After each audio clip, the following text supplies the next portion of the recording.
तुम्हारे बिना अधूरी कहानी तो कहानी शुरू होती है। जेजू द्वीप पर बसा एक छोटा सा गांव, जहां चारों तरफ हरियाली और समंदर की आवाजें गूंजती थीं। इसी गांव के बीचों बीच एक पुराना लकड़ी का पुल था, जो बच्चों का पसंदीदा ठिकाना था। हर शाम स्कूल से लौटते समय हायूल और जूनसू उस पुल पर रुकते और घंटों बातें करते। हायूल बड़ी बड़ी आंखों वाली एक मासूम और जिज्ञासु लड़की थी।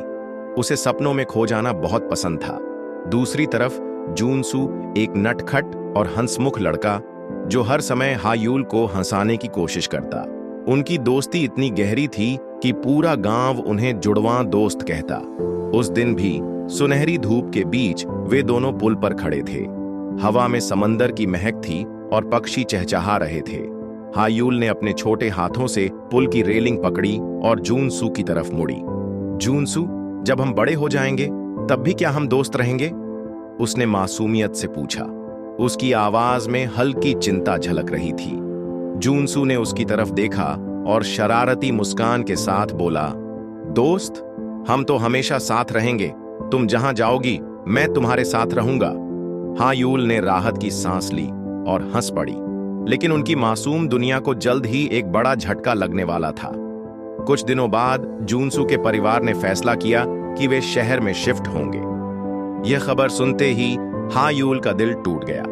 वह सोच भी नहीं सकती थी कि उसका सबसे अच्छा दोस्त उससे दूर चला जाएगा। विदाई के दिन गांव के सभी लोग जूनसू के परिवार को अलविदा कहने के लिए इकट्ठा हुए, लेकिन हायूल चुपचाप पुल पर खड़ी थी। उसने जूनसू को वहां बुलाया। जूनसू, उसकी आवाज कांप रही थी, क्या तुम वादा करोगे कि जब तुम वापस आओगे तो हम फिर से साथ होंगे? जूनसू ने गंभीरता से उसकी तरफ देखा और सिर हिलाया। मैं वादा करता हूं हायूल। हायूल ने अपनी जेब से एक लाल धागा निकाला और उसे जूनसू की कलाई पर बांध दिया। इसे संभाल कर रखना, यह धागा हमें फिर से जोड़ देगा। जूनसू ने धागे को देखा और मुस्कुरा दिया। उसने हायूल को गले लगाया और बोला, मैं इसे कभी नहीं उतारूंगा। यह मेरा सबसे कीमती खजाना होगा। जूनसू चला गया, लेकिन वह लाल धागा उसकी कलाई पर बंधा रहा। हर बार जब उसने उसे देखा तो उसे अपनी सबसे प्यारी दोस्त हायूल की याद आई। दूसरी तरफ हायूल हर दिन उसी पुल पर खड़ी होकर उसके लौटने का इंतजार करती रही। उनकी दोस्ती ने समय और दूरी की हर सीमा को पार करने का वादा किया था।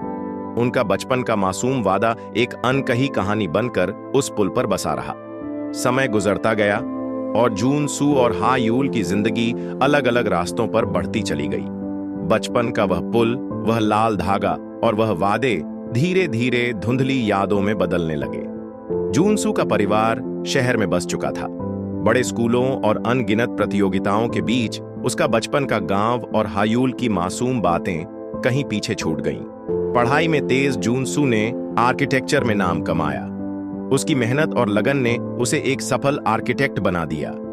शहर की चकाचौंध, ऊंची इमारतें और बड़ी बड़ी परियोजनाएं उसकी दुनिया बन गई थीं। लेकिन इस कामयाबी के बीच वह बचपन की दोस्ती और गांव की सादगी को लगभग भूल चुका था। कभी कभी जब उसे अकेलापन महसूस होता तो उसकी कलाई पर लाल धागे की हल्की छाप उसे अतीत की झलक दिखा देती।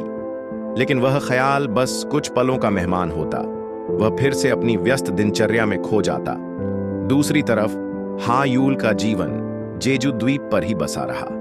वह बड़े सपनों वाली लड़की नहीं थी, लेकिन उसका दिल बड़ा और यादों से भरा था। उसने गांव में एक छोटा सा बुक कैफे खोला, जहां वह बच्चों और युवाओं को कहानियों की दुनिया से जोड़ती।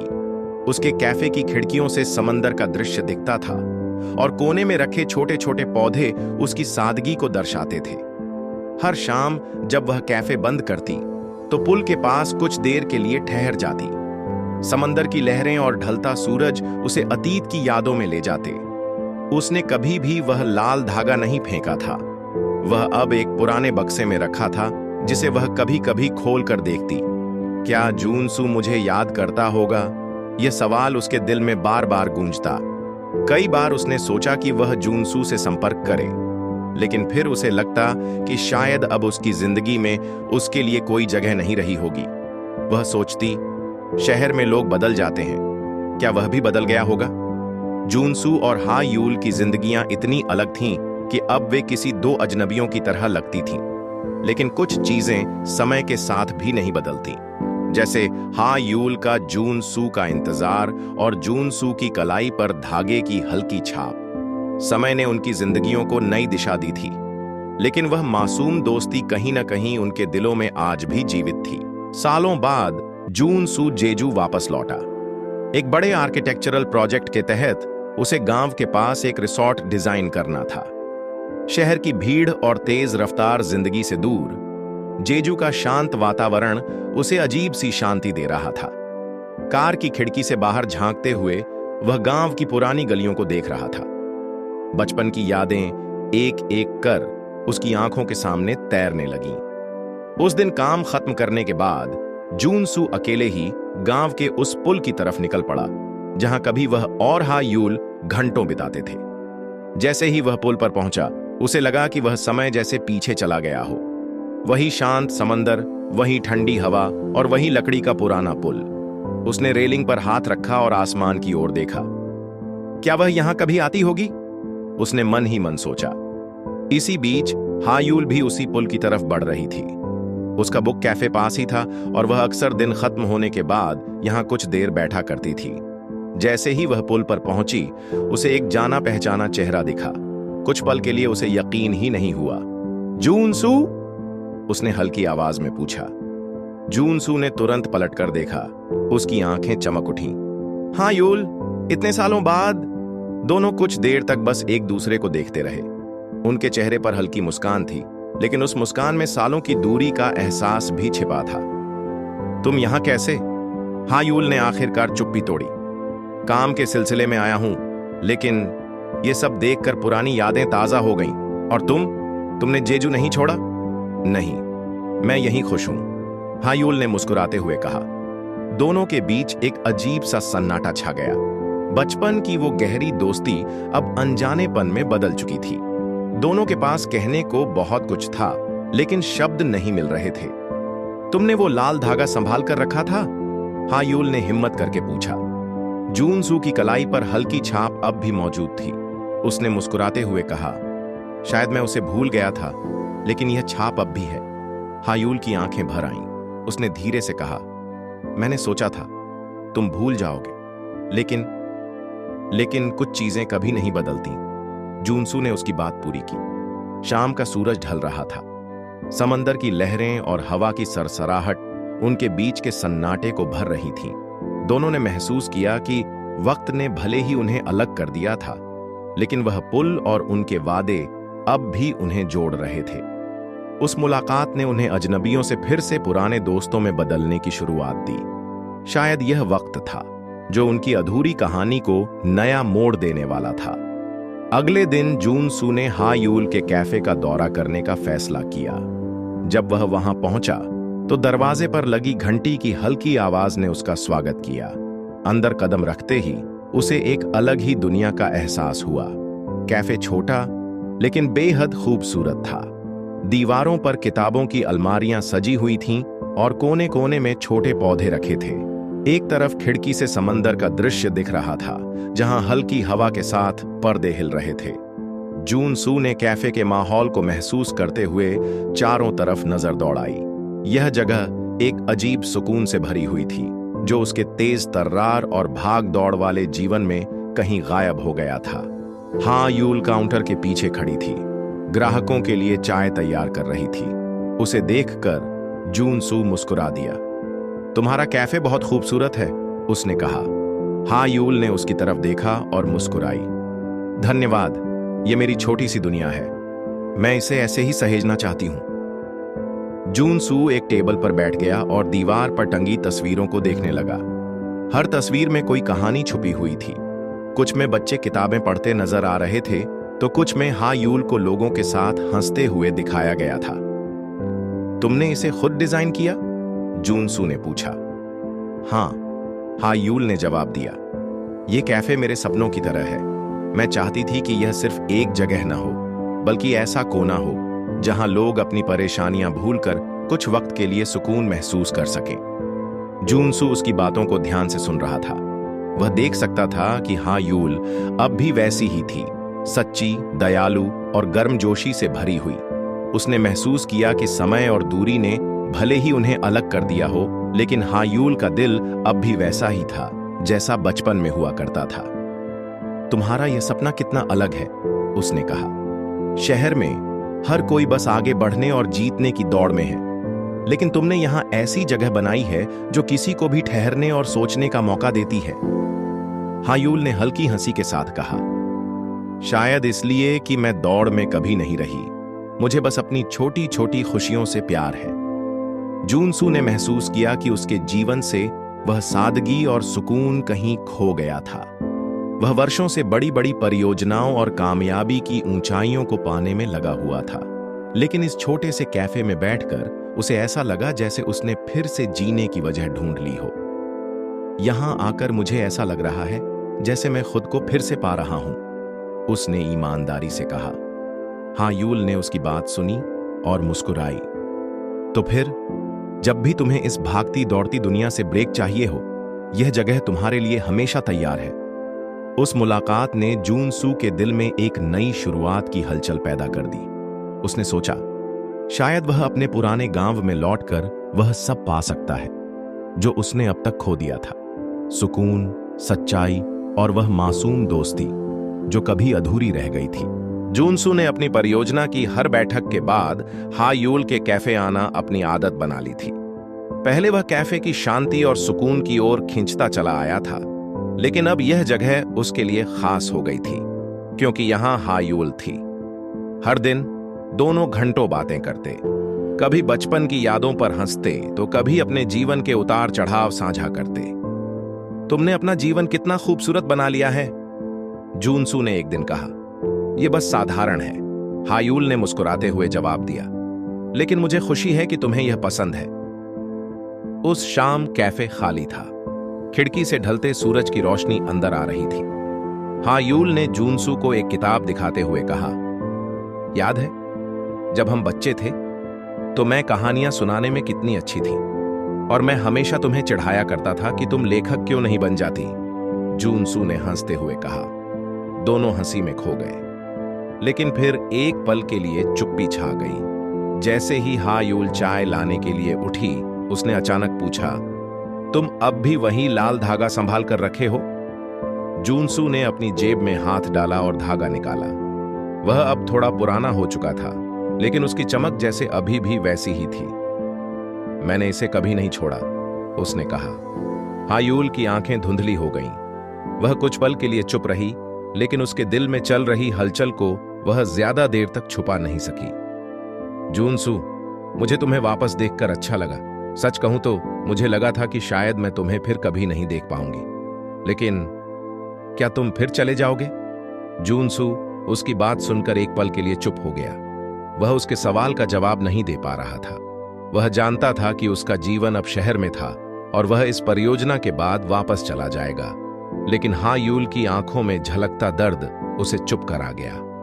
हायूल, उसने धीरे से कहा, मैंने कभी नहीं सोचा था कि यहां आकर मैं अपने जीवन के सबसे सुकून भरे पल फिर से जीऊंगा। तुमसे मिलकर मुझे ऐसा लगा है जैसे मैं अपनी पुरानी जिंदगी को फिर से पा रहा हूं। लेकिन तुम यहां नहीं रुक सकते, है ना? हायूल ने उसकी बात पूरी की। उसकी आवाज में हल्का सा कंपन था। जूनसू ने कुछ नहीं कहा। उसने बस उसके सवाल का जवाब उसकी आंखों में ढूंढने की कोशिश की। उस शाम दोनों ने ज्यादा कुछ नहीं कहा, लेकिन उनकी खामोशी ने उनकी भावनाओं को बयां कर दिया।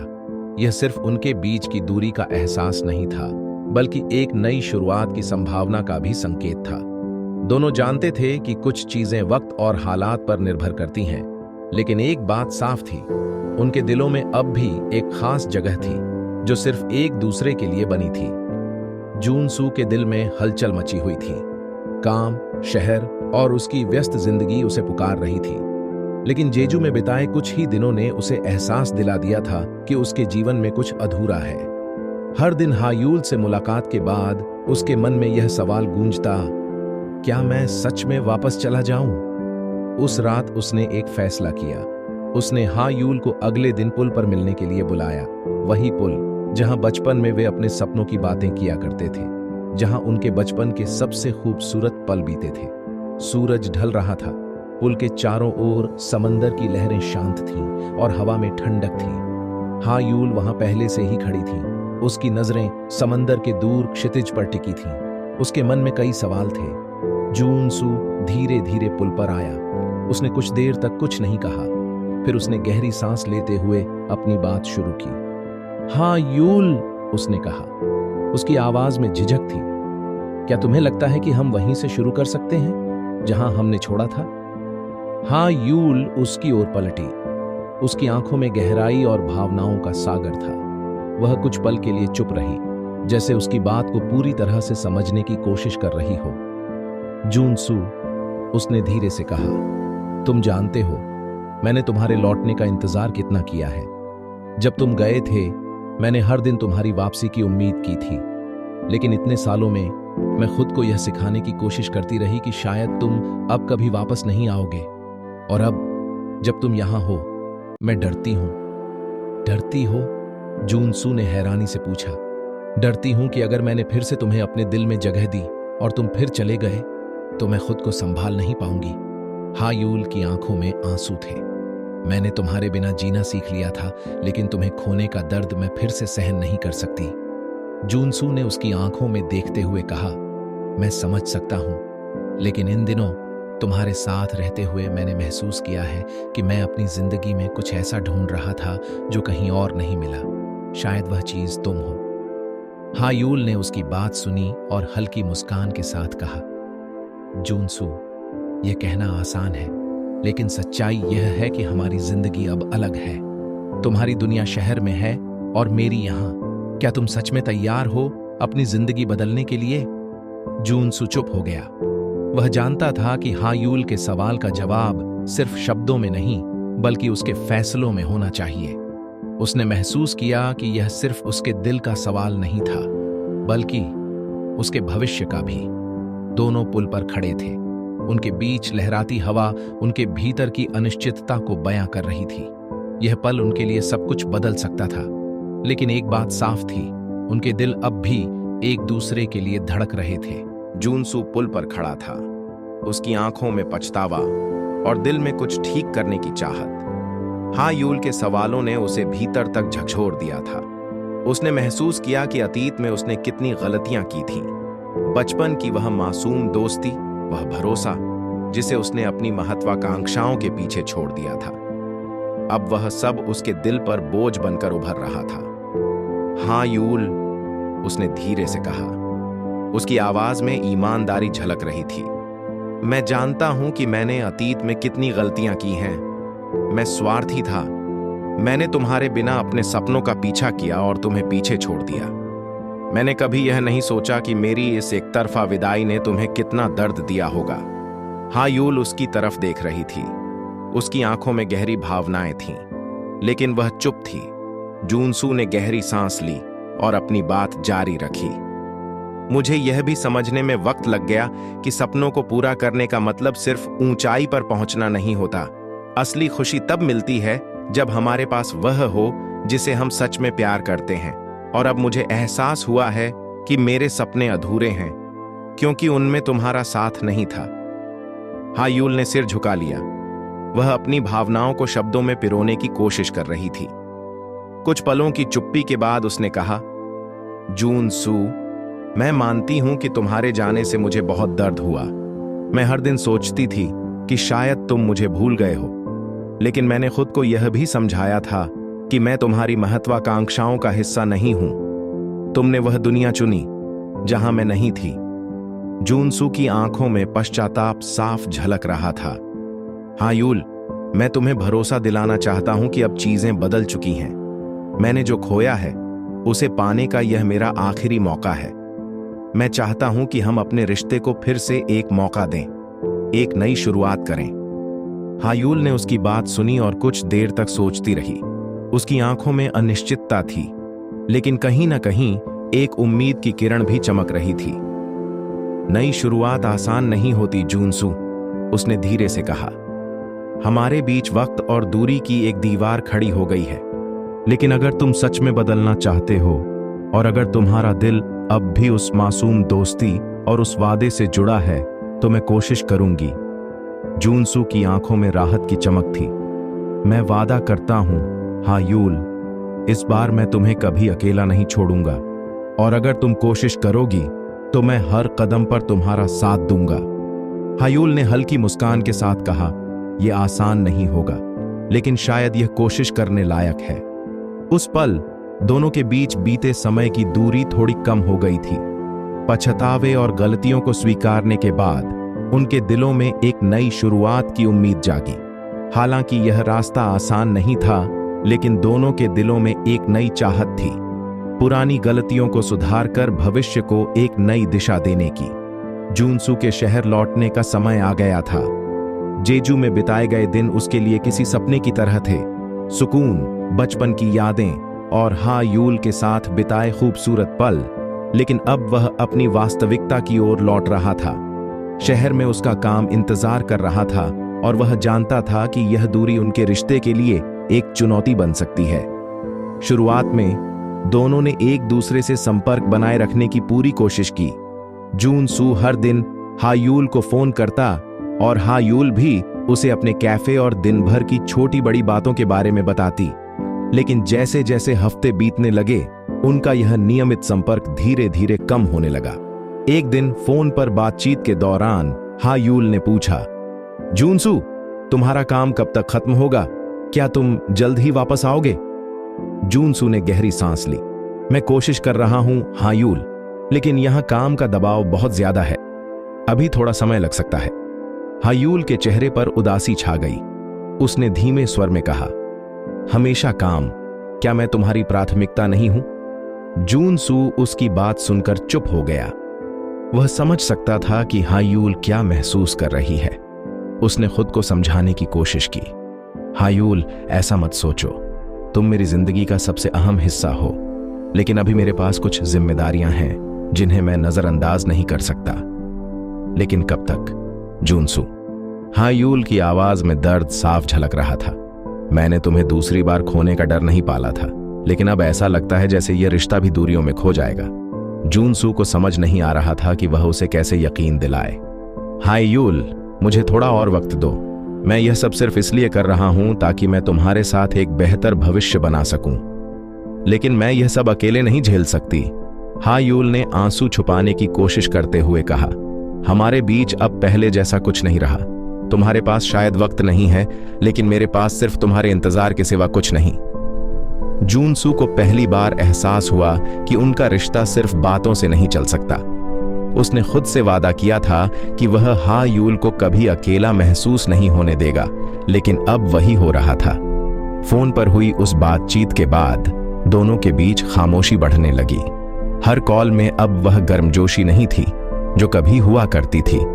गलतफहमियां और दूरी दोनों के दिलों में जगह बना रही थीं, लेकिन इस सब के बावजूद दोनों के दिलों में कहीं न कहीं यह उम्मीद भी थी कि वे इस मुश्किल दौर से उबर जाएंगे। जूनसू जानता था कि उसे जल्द ही कोई ठोस कदम उठाना होगा, नहीं तो वह अपनी जिंदगी का सबसे अहम रिश्ता खो देगा। और हायूल ने भी महसूस किया कि अगर वह इस रिश्ते को बचाना चाहती है तो उसे अपनी भावनाओं को समझदारी से संभालना होगा। यह उनके रिश्ते के लिए एक चुनौतीपूर्ण समय था। दोनों जानते थे कि प्यार सिर्फ साथ होने का नाम नहीं है, बल्कि साथ निभाने का नाम है। यह उनके रिश्ते के लिए एक चुनौतीपूर्ण समय था। दोनों जानते थे कि प्यार सिर्फ साथ होने का नाम नहीं है, बल्कि साथ निभाने का नाम है। लेकिन क्या उनका प्यार इस दूरी और गलतफहमियों को पार कर पाएगा? यह सवाल अब उनके भविष्य का फैसला करेगा। जूनसू अपनी जिंदगी की उलझनों के बीच आखिरकार एक महत्वपूर्ण निर्णय पर पहुंचा। वह समझ चुका था कि उसका करियर, उसका काम, ये सब तभी मायने रखते हैं जब वह उन्हें हायूल के साथ साझा कर सके। शहर में बिताए हर दिन उसे यह एहसास दिला रहे थे कि वह सच्ची खुशी से कितना दूर है। आखिरकार उसने अपने दिल की बात सुनी और वह फैसला किया जो शायद उसकी जिंदगी को पूरी तरह बदलने वाला था। उसने अपनी नौकरी छोड़ दी और जेजू लौटने का फैसला किया। यह आसान नहीं था। उसे अपने साथ जुड़े काम, अपने करियर और उन जिम्मेदारियों को छोड़ना पड़ा जिन पर उसने सालों तक मेहनत की थी। लेकिन उसने महसूस किया कि प्यार के बिना यह सब अधूरा था। जूनसू एक सुबह जेजू पहुंचा हल्की ठंडी हवा, आसमान में बिखरी सूरज की हल्की किरणें और गांव का वही शांत माहौल। वह तुरंत हा यूल से मिलने के लिए उसके कैफे की ओर बढ़ा। रास्ते भर उसके दिल में कई तरह की भावनाएं थीं, उत्सुकता, घबराहट और उम्मीद। कैफे में हा यूल अपने काम में व्यस्त थी। उसने सिर उठाया और जैसे ही उसने जूनसू को देखा, वह चौंक गई। उसकी आंखों में आश्चर्य और खुशी का मिला-जुला भाव था। जूनसू, उसने धीमे से कहा। जूनसू मुस्कुराया और उसकी ओर बढ़ा। हाँ यूल, मैं वापस आ गया हूं, हमेशा के लिए। हाँ यूल उसकी ओर देखती रही। उसे यकीन नहीं हो रहा था कि यह सच है। क्या तुमने अपनी नौकरी? जूनसू ने उसकी बात काटते हुए कहा। हाँ, मैंने सब छोड़ दिया। मैंने महसूस किया कि इन सारी चीजों का कोई मतलब नहीं अगर तुम मेरे साथ नहीं हो। मैंने तुम्हें पहले भी इंतजार कराया, लेकिन अब और नहीं। अब मैं यहां हूं, सिर्फ तुम्हारे लिए। हाँ यूल की आंखों में आंसू आ गए। वह अपने भीतर उमड़ती भावनाओं को संभालने की कोशिश कर रही थी। लेकिन जूनसू, यह सब करना इतना आसान नहीं है। क्या तुम वाकई अपनी जिंदगी का हर फैसला मेरे लिए बदल सकते हो? जूनसू ने बिना झिझके कहा। तुम मेरी जिंदगी हो, हाँ यूल। मैंने बहुत देर से समझा, लेकिन अब मैं पूरी तरह से जानता हूं कि मैं तुम्हारे बिना अधूरा हूं। अगर मेरे फैसले से हमारी जिंदगी बेहतर हो सकती है, तो यह कोई त्याग नहीं, बल्कि मेरी खुशी है। हाँ यूल ने उसे देखा। उसके शब्दों में सच्चाई थी। वह जानती थी कि जूनसू के इस फैसले में कितना प्यार और ईमानदारी थी। उसने हल्के से मुस्कुराते हुए कहा, तुम्हें पता है जूनसू, नई शुरुआत आसान नहीं होती, लेकिन अगर तुम मेरे साथ हो तो मैं इसे कोशिश करना चाहूंगी। जूनसू ने उसके हाथ को अपने हाथों में लिया। हम इसे साथ करेंगे, हाँ यूल। इस बार कोई दूरी और कोई गलतफहमी हमारे बीच नहीं आएगी। उस पल दोनों के दिल एक नई शुरुआत के लिए तैयार थे। बीते समय की गलतफहमियों और दूरियों को पीछे छोड़ते हुए उन्होंने अपने रिश्ते को एक नया मौका दिया। यह फैसला दोनों के लिए आसान नहीं था, लेकिन उनके प्यार ने उन्हें वह ताकत दी जिसकी उन्हें जरूरत थी। अब वे एक साथ एक नई कहानी लिखने के लिए तैयार थे। जूनसू और हा यूल ने अपने रिश्ते को एक नया नाम और नई शुरुआत देने का फैसला किया। उन्होंने अपनी यादों और अपने प्यार के प्रतीक को साकार करते हुए हा यूल के कैफे को नया रूप दिया और इसे रेड थ्रेड कैफे नाम दिया। यह नाम उनके बचपन के उस लाल धागे से प्रेरित था जिसे उन्होंने वर्षों पहले वादा निभाने के लिए संभाल कर रखा था। कैफे को सजाने में दोनों ने साथ मिलकर मेहनत की। जूनसू ने अपनी आर्किटेक्चर की विशेषज्ञता का उपयोग करते हुए कैफे का डिजाइन तैयार किया। उन्होंने कैफे को ऐसा रूप दिया जो जेजू की प्राकृतिक सुंदरता और उनके बचपन की मासूमियत को दर्शाता था। लकड़ी के फर्नीचर, दीवारों पर लाल धागे के प्रतीक की कलाकृति और हर टेबल पर छोटे लाल धागे से बंधी किताबें, यह सब कुछ उनके रिश्ते की कहानी को जीवंत बना रहा था। जूनसू ने कैफे के निर्माण के दौरान हा यूल के साथ बिताए हर पल को खास बनाने की कोशिश की। वह उसके साथ उसकी पसंदीदा किताबों पर चर्चा करता, उसकी छोटी छोटी बातों पर ध्यान देता और उसे यह महसूस कराता कि वह उसके लिए कितना खास है। दूसरी ओर हा यूल ने महसूस किया कि जूनसू अब पहले से कितना बदल चुका है। वह न केवल उसकी भावनाओं को समझने लगा था, बल्कि उसे हर परिस्थिति में समर्थन देने के लिए तैयार था। जब कैफे का उद्घाटन हुआ तो जेजू के लोग वहां बड़ी संख्या में आए। सभी ने इस नए कैफे की तारीफ की, लेकिन उससे भी ज्यादा वे जूनसू और हा यूल की कहानी से प्रेरित हुए। उनकी कहानी पूरे गांव के लिए एक मिसाल बन गई, एक ऐसी मिसाल जो यह सिखाती थी कि प्यार और रिश्तों को दूसरा मौका देना कितना जरूरी होता है। कैफे में आने वाले हर व्यक्ति को ऐसा लगता जैसे वे जूनसू और हा यूल की दुनिया का हिस्सा बन गए हों। वहां आने वाले लोगों को कैफे की गर्मजोशी और सादगी में सुकून मिलता था। जूनसू और हा यूल का रिश्ता अब केवल प्यार की कहानी नहीं था, यह विश्वास और समर्पण का प्रतीक बन चुका था। दोनों ने सीखा कि रिश्ते में केवल प्यार होना ही काफी नहीं है, उसमें आपसी सम्मान, समझदारी और एक दूसरे के प्रति समर्पण भी जरूरी होता है। अब उनका जीवन पहले जैसा नहीं था। वे दोनों जानते थे कि उन्होंने अतीत में गलतियां की थीं, लेकिन उन गलतियों को सुधारने का जो प्रयास उन्होंने किया उसने उनके रिश्ते को और मजबूत बना दिया। जून सू ने एक दिन हायूल से कहा, रेड थ्रेड कैफे सिर्फ एक जगह नहीं है, यह हमारे प्यार की कहानी का घर है। यह हमें हमेशा याद दिलाएगा कि हमने कितनी दूरियां तय की हैं और एक दूसरे के लिए कितना कुछ बदलने का साहस किया है। हायूल ने मुस्कुराते हुए जवाब दिया, और यह हमें यह भी याद दिलाएगा कि प्यार को दूसरा मौका देना कितना खूबसूरत हो सकता है। रेड थ्रेड कैफे अब केवल एक कैफे नहीं, बल्कि उन सभी लोगों के लिए प्रेरणा का स्थान बन गया था जो अपने रिश्तों में संघर्ष कर रहे थे।